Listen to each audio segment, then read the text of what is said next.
Executive Director of the Texas Public Policy Foundation. Robert, we've been talking about this so far this morning in general terms. Let's get down to brass tacks. Let's get down to specifics. How much worse will the pain at the pump be for the average American because of these OPEC cuts? Well, Todd, good morning. Thank you for having me. Sure. When I went to bed last night, it was gas was averaging $3.80 a gallon. Now, a couple hours later, it's $3.86 a gallon. You know, the Biden recession is causing a depression with the American people. You have a recent survey that shows that 65% of Americans feel stressful about rising prices.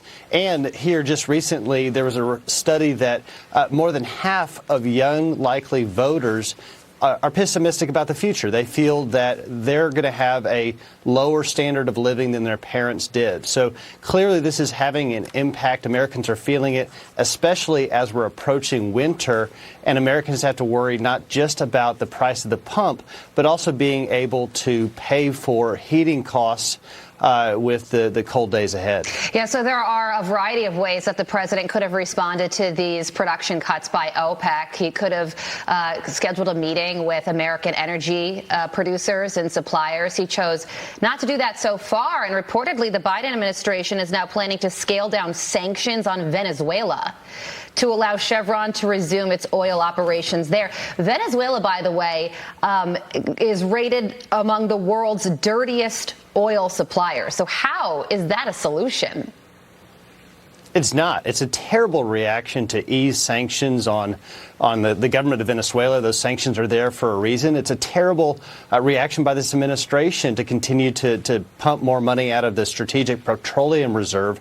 The safety net of America is shrinking. Just keep in mind, a couple months ago, President Biden went directly to the Middle East to have what he described as face-to-face diplomacy in order to strengthen the strategic partnership. You know, the infamous fist bump with the Saudi prince has clearly failed, and really what we see is it's pushed that government further away.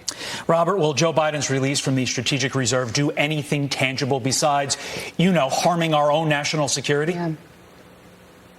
It's not going to. We're going to see prices continue to rise. We're going to see Americans continue to struggle. What needs to be done is we need to return to the energy independence that we had under the past administration with President Trump. And really the only way that President Biden can address rising gas prices and our national security vulnerability caused by this is to stop his war on the American oil and gas industry and to encourage our resources to be developed for the benefit of the American people. So how do you see this playing out politically with midterm elections just about a month away from now?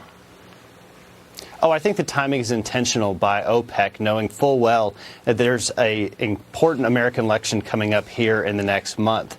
So just as voters are going to be going to the polls, they're going to be paying more at the pump to fill up their tanks in order to drive to vote. I think you're going to see that resonate with the frustration and anger by Americans who are facing rising inflation costs, increased interest rates, a dropping stock market, and now this. So I clearly think that the economy is going to be the issue, and the timing of this will certainly be felt at the ballot box. Robert, I feel like Republicans are all on the same page on this.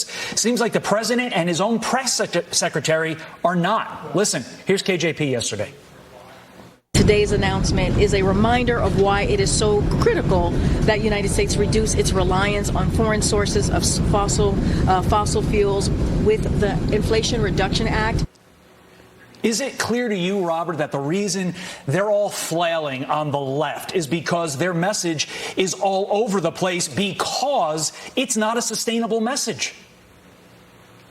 It's not a sustainable message, and this administration wants to do everything but the one thing that would help. I mean, look at the policies from this presidency in canceling the Keystone Pipeline, in canceling leases for offshore federal lands, oil and gas development, and blocking permits for new development and exploration. I mean, you have, the continued practice of the White House to call names against the Saudi government, to look at the reaction that caused. But all of the focus needs to be on how we can drive down gas prices and how we can increase more our domestic production. This is not going to be a magic wand that's going to be fixed by wind and solar development that may take years, if not decades, to fully realize. Yeah, certainly. And across the board, all the polls show that inflation, gas prices, #1 concern with voters right now.